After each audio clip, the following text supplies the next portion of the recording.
y a une étoile dans le ciel nocturne que les astronomes connaissent bien.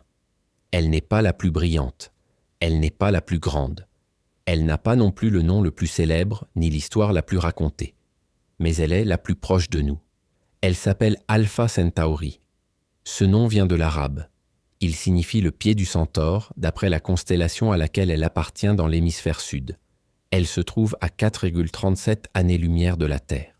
Et cette phrase, ces 4 chiffres, cachent quelque chose que le cerveau humain peine presque à saisir. Parce qu'une année-lumière n'est pas une mesure de temps. C'est une distance. La distance que parcourt la lumière en une année entière en voyageant à 300 000 km par seconde, sans s'arrêter, sans ralentir, sans jamais faiblir. Pour avoir une idée concrète, en une seule seconde, la lumière fait le tour de la Terre plus de 7 fois. En 8 minutes, elle va du Soleil jusqu'à nous. Et pour atteindre Alpha Centauri, il lui faut 4 ans et 4 mois. C'est ce qui nous sépare de l'étoile la plus proche qui existe. Et les êtres humains ne voyagent même pas à une fraction de cette vitesse. La sonde la plus rapide que l'humanité ait jamais lancée dans l'espace est New Horizons. Elle voyage à environ 58 000 km par heure, une vitesse impressionnante selon tout standard terrestre. Mais à l'échelle cosmique, c'est un murmure. À cette vitesse, atteindre Alpha Centauri prendrait environ 78 000 ans. 78 000 ans. Pour mettre ça en perspective, l'Homo sapiens est sur Terre depuis à peine 300 000 ans. Les premiers grands empires de l'histoire ont moins de 5 000 ans. Et il nous faudrait 78 000 ans de voyage ininterrompu pour atteindre l'étoile la plus proche. Et pourtant, il y a une question qui continue de flotter quelque part dans l'esprit humain, qui ressurgit chaque fois que quelqu'un lève les yeux vers le ciel par une nuit claire et trouve ce point de lumière immobile dans le sud. Et si on essayait? Pas dans 1000 ans, pas avec une propulsion warp ou des technologies qui n'existent pas encore. Et si on essayait aujourd'hui, avec ce qu'on a? Avant de continuer, si ce type de contenu te génère ce mélange étrange de fascination et de vertige, laisse un like et abonne-toi à la chaîne. Et dis-nous dans les commentaires, tu crois que l'humanité arrivera un jour à atteindre une autre étoile? On veut lire ton avis. Alpha Centauri n'est pas une étoile seule, c'est un système triple. 2 de ses composantes, Alpha Centauri A et Alpha Centauri B, forment une paire binaire. Elles orbitent l'une autour de l'autre en mettant environ 80 ans pour compléter chaque cycle. Elles ressemblent à notre Soleil. L'une est un peu plus grande et plus chaude. L'autre est un peu plus petite et plus froide. Vue depuis la Terre à l'œil nu, elle semble n'être qu'une seule étoile. La 3e composante s'appelle Proxima Centauri. C'est une naine rouge, discrète, ténue, impossible à voir sans télescope. Mais c'est elle la plus proche de nous parmi les 3. À 4,24 années-lumière, à peine quelques mois de voyage en moins que ses compagnes. Et autour de Proxima Centauri orbite une planète. Elle s'appelle Proxima b. Elle se trouve dans la zone habitable de son étoile, la bande de distance où les températures pourraient permettre l'existence d'eau liquide en surface. Ça ne signifie pas qu'il y a de la vie là-bas. Ça signifie que ce n'est pas impossible qu'il y en ait. Sur un monde où peut-être l'eau coule, où peut-être le ciel a une couleur qu'on n'a jamais vue, où peut-être quelque chose respire. Et cette seule possibilité a tout changé. Alpha Centauri a cessé d'être un simple point de lumière dans l'hémisphère sud. Elle est devenue une destination. Théorique, lointaine, presque mythique. Mais une destination réelle, marquée sur la carte de l'univers. La question qui guide cette vidéo n'est pas si on devrait y aller. C'est ce qui se passerait exactement si on essayait avec ce qu'on a aujourd'hui, avec ce corps, avec ces vaisseaux, avec cette technologie. Parce que c'est ça qui rend ce voyage si troublant. Pas seulement la distance, pas seulement la vitesse, mais ce qui arrive à un corps humain quand il s'éloigne de tout ce qui le maintient en vie. Et la réponse commence bien avant d'arriver à Alpha Centauri. Elle commence à l'instant où le moteur s'allume et où la Terre commence à rapetisser. Supposons qu'on décide de partir demain, que les gouvernements du monde trouvent un accord, que l'argent ne soit pas un problème, que la technologie soit prête. Qu'on parte tout simplement. La première question n'est pas où aller, c'est à quelle vitesse. Parce que la vitesse détermine tout dans ce voyage. Avec la propulsion chimique qu'on utilise aujourd'hui, les moteurs fusées conventionnels, le voyage serait impossible à l'échelle d'une vie humaine. Alors la question change. Quelle vitesse faudrait-il atteindre pour que ce voyage ait un sens? Pour le faire en une vie humaine complète, il faudrait voyager à au moins 10% de la vitesse de la lumière. À cette fraction, on atteindrait Alpha Centauri en environ 43 ans. Encore toute une vie. Mais une vie. Pour y arriver en 20 ans, il faudrait 20% de la vitesse de la lumière. et pour arriver en moins d'une décennie, plus de 50%. Ces chiffres semblent abstraits jusqu'à ce qu'on essaie de comprendre ce qu'ils signifient en termes d'énergie. Accélérer un vaisseau de taille raisonnable, avec équipage, provisions et système de survie, jusqu'à 10% de la vitesse de la lumière nécessiterait une quantité d'énergie équivalente à plusieurs fois la consommation énergétique annuelle de toute l'humanité. Pas d'un pays, de toute la civilisation humaine pendant des années. Avec les carburants qu'on connaît, c'est impossible. Alors les scientifiques ont commencé à explorer d'autres pistes. La plus étudiée historiquement est la propulsion nucléaire. Dans les années 60, l'armée américaine développa en secret le projet Orion, un vaisseau propulsé par des explosions nucléaires contrôlées. Chaque détonation pousserait le vaisseau vers l'avant. En théorie, il aurait pu atteindre des vitesses d'1 à 3% de la vitesse de la lumière. Pas suffisant pour un voyage dans le cadre d'une vie humaine, mais bien plus rapide que tout ce qu'on n'a jamais construit. Le projet fut annulé. Le traité d'interdiction partielle des essais nucléaires de 1963 le rendit impossible à réaliser. Des décennies plus tard, une autre idée émergea, plus élégante et tout aussi troublante. Elle s'appelle Breakthrough Starshot.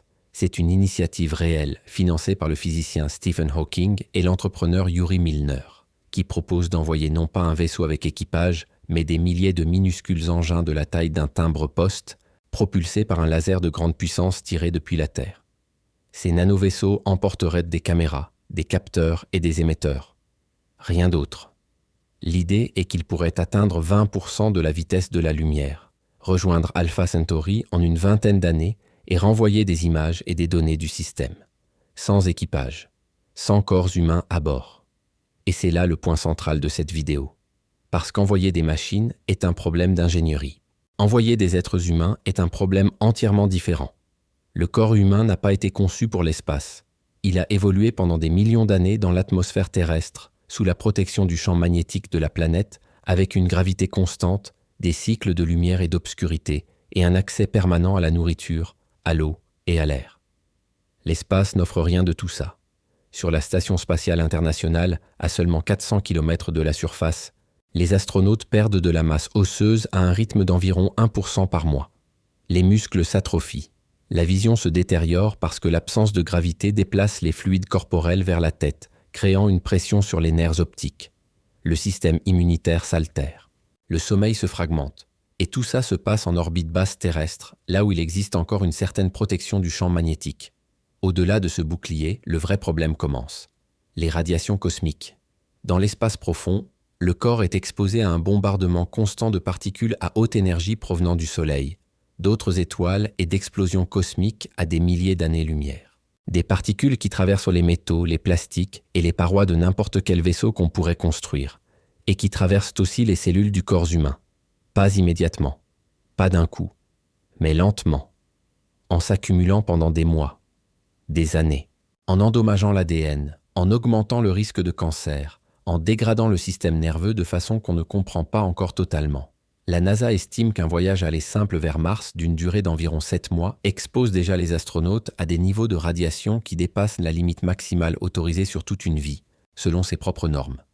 Et Mars est à 8 minutes-lumière du Soleil. La destination dont on parle est à des années-lumière de toute protection connue. Imagine ça. 3 ans se sont écoulés depuis le départ. La Terre n'est plus un disque bleu dans le hublot. C'est un point. Un parmi des milliers. Presque impossible à distinguer des autres étoiles. Les communications avec le vaisseau fonctionnent encore, mais il y a un décalage. Chaque message envoyé depuis la Terre met des mois à arriver. Chaque réponse met des mois supplémentaires à revenir. Une conversation simple devient un échange qui dure des années. Les nouvelles que tu reçois sont déjà vieilles quand elles arrivent. Les gens que tu as laissés derrière vieillissent à un rythme que tu ne peux plus suivre en temps réel. Tu n'es pas mort. Mais tu n'es plus tout à fait présent dans le monde que tu connaissais. C'est ça, l'isolement dans l'espace profond. Ce n'est pas simplement de la solitude. C'est une déconnexion progressive de tout ce qui donne un sens aux temps humains. Les psychologues qui travaillent avec les astronautes ont un terme pour le moment où cette déconnexion devient critique. Ils l'appellent le 3e quart. Ça survient quand une mission dépasse une certaine durée et que l'esprit commence à se projeter vers le retour plutôt que de se concentrer sur le présent. Sur la Station spatiale internationale, cette phase apparaît après 4 ou 5 mois. Dans un voyage vers Alpha Centauri, le 3e quart arriverait des décennies après le départ, au milieu d'une obscurité absolue, sans aucune possibilité réelle de faire demi-tour. Personne ne sait comment l'esprit humain réagit face à ça, parce que personne n'y a jamais été. Et puis il y a le temps. À des vitesses proches de celles de la lumière, le temps ne se comporte pas comme sur Terre. Einstein l'a démontré il y a plus d'un siècle avec sa théorie de la relativité restreinte. Plus un objet va vite, plus le temps s'écoule lentement pour lui par rapport aux observateurs immobiles. À 20% de la vitesse de la lumière, l'effet est faible mais mesurable. Dans un voyage de 20 ans vers Alpha Centauri, les membres de l'équipage vieilliraient de quelques mois de moins que les personnes restées sur Terre. Pas assez pour le ressentir. Mais déjà là, à des vitesses plus élevées, l'effet devient saisissant. À 90% de la vitesse de la lumière, un voyage qui dure 2 ans pour l'équipage pourrait équivaloir à presque 5 ans sur Terre. Ils arriveraient plus jeunes qu'ils ne devraient l'être. Leurs enfants auraient vieilli plus qu'eux. Les personnes qui les ont accompagnés au départ ne seraient peut-être plus là. C'est l'un des phénomènes les plus troublants de la physique moderne. Non parce qu'il est spéculatif, mais parce qu'il est absolument réel. Les horloges dans les satellites en orbite doivent être corrigées en permanence pour compenser la dilatation du temps. C'est une physique mesurée, vérifiée, quotidienne. Sauf que dans le cas d'un voyage interstellaire, l'échelle devient existentielle. Ajoutons maintenant une autre variable. Si la technologie disponible ne permet pas de faire le voyage en une seule vie humaine, la seule option serait un vaisseau générationnel. Un vaisseau assez grand pour que plusieurs générations naissent, grandissent, vivent et meurent pendant le trajet. Ce seraient les arrière-petits-enfants des fondateurs qui verraient Alpha Centauri grossir dans le hublot. Ça ouvre des questions qui vont bien au-delà de l'ingénierie. Les fondateurs de la mission ont-ils le droit de décider du destin de personnes qui ne sont pas encore nées? Quelle société se forme à l'intérieur d'un vaisseau qui ne s'arrête jamais? Que signifie le mot maison pour quelqu'un né dans le vide de l'espace interstellaire qui n'a jamais posé le pied sur une planète? Et que se passerait-il si, au moment où ces générations atteignent enfin Alpha Centauri, la Terre avait déjà trouvé un moyen plus rapide de faire le même voyage et qu'il y ait déjà des humains pour les accueillir? Ce n'est pas de la science-fiction. C'est une question légitime que scientifiques et philosophes tentent de répondre depuis des décennies. Parce que l'espace ne met pas seulement les corps à l'épreuve, il met à l'épreuve les liens, l'identité, le sens du temps, la notion même de ce que signifie arriver quelque part, quand l'endroit d'où tu viens n'existe plus de la même façon. Alpha Centauri attend, silencieuse, indifférente à nos calculs et à nos doutes. Et nous commençons à peine à comprendre ce que signifierait bouger vers elle. Alors, où en sommes-nous aujourd'hui? La réponse est inconfortable mais honnête. Il n'existe encore aucune technologie capable d'envoyer des êtres humains à Alpha Centauri dans un délai qui ait un sens humain. Les projets de propulsion les plus avancés restent des théories de laboratoire. Les moteurs à fusion nucléaire, qui pourraient offrir des vitesses de 5 à 10% de la vitesse de la lumière, n'existent pour l'instant que dans des documents et des simulations. Et les concepts les plus audacieux, ceux qui parlent de voiles de lumière et de lasers géants, sont conçus pour des engins sans équipage, sans vie à bord. Ce qui existe, c'est l'intention.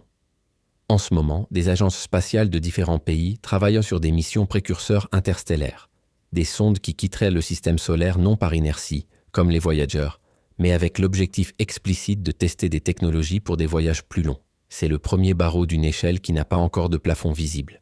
Pas dans des décennies, peut-être dans des siècles. Mais le cap, pour la première fois dans l'histoire, a une direction concrète, et ça nous amène à la question qu'aucun calcul ne peut répondre. Pourquoi? Pourquoi dépenser des quantités inconcevables d'énergie, d'argent et d'intelligence humaine dans un voyage qu'aucun d'entre nous ne verra s'achever? Pourquoi risquer des vies, des générations entières, dans une traversée vers quelque chose qu'on ne peut pas garantir que ça vaille la peine? La réponse la plus honnête est aussi la plus ancienne, parce que nous sommes la seule espèce connue dans l'univers qui regarde vers le haut et se demande ce qu'il y a là-haut. Depuis que les premiers êtres humains ont allumé des feux sous le ciel nocturne, on a regardé les étoiles et ressenti quelque chose qui n'a pas de nom précis dans aucune langue. Un mélange de peur et d'attraction, de petitesse et d'ambition, de savoir qu'on est minuscule et de vouloir malgré tout aller plus loin. La Lune semblait impossible jusqu'à ce qu'elle ne le soit plus. Mars semble impossible aujourd'hui, et probablement dans quelques décennies, elle cessera de l'être aussi. Alpha Centauri est l'horizon suivant, pas la fin, le suivant. Et il y a autre chose qui mérite d'être dit. Si un jour l'humanité parvenait à envoyer un vaisseau avec des êtres humains vers Alpha Centauri, l'acte le plus transformateur n'arriverait pas à l'arrivée. Il arriverait au moment du départ. Parce que pour la première fois dans l'histoire, la Terre cesserait d'être le seul foyer possible de notre espèce. Pas en théorie, pas dans la fiction. Dans la pratique la plus concrète, il y aurait des êtres humains en route vers un autre système stellaire, portant avec eux tout ce qu'on est. Notre biologie, notre mémoire, notre musique, nos peurs, nos questions sans réponse. Ce moment changerait pour toujours la façon dont cette espèce se comprend elle-même. On ne serait plus des habitants d'une planète. On serait des voyageurs du cosmos. L'histoire l'a montré chaque fois que l'humanité a franchi un seuil qui semblait infranchissable. Quand les premiers navigateurs sont partis sans savoir si la mer avait une fin, ils ne voyageaient pas seulement vers des terres inconnues. Ils voyageaient vers une version différente d'eux-mêmes, vers une identité qui n'existe que de l'autre côté de la peur. Peut-être qu'on n'arrivera jamais. Peut-être que la distance, les radiations, le temps et la fragilité du corps humain sont des obstacles trop grands pour cette version de nous. Mais la question ne disparaît pas. Et tant que la question existe, quelqu'un continuera à chercher la réponse. Quelqu'un continuera à calculer, à construire, à imaginer. C'est ça qui rend cette espèce différente de tout ce qu'on connaît dans l'univers. Pas qu'elle arrive toujours là où elle se propose d'aller, mais qu'elle n'arrête jamais d'essayer. Et ça, dans un univers aussi vaste et aussi silencieux, c'est déjà suffisant pour continuer à regarder les étoiles. Si ce voyage impossible t'a donné cette sensation de vertige et d'émerveillement que seul l'univers sait provoquer, abonne-toi à la chaîne.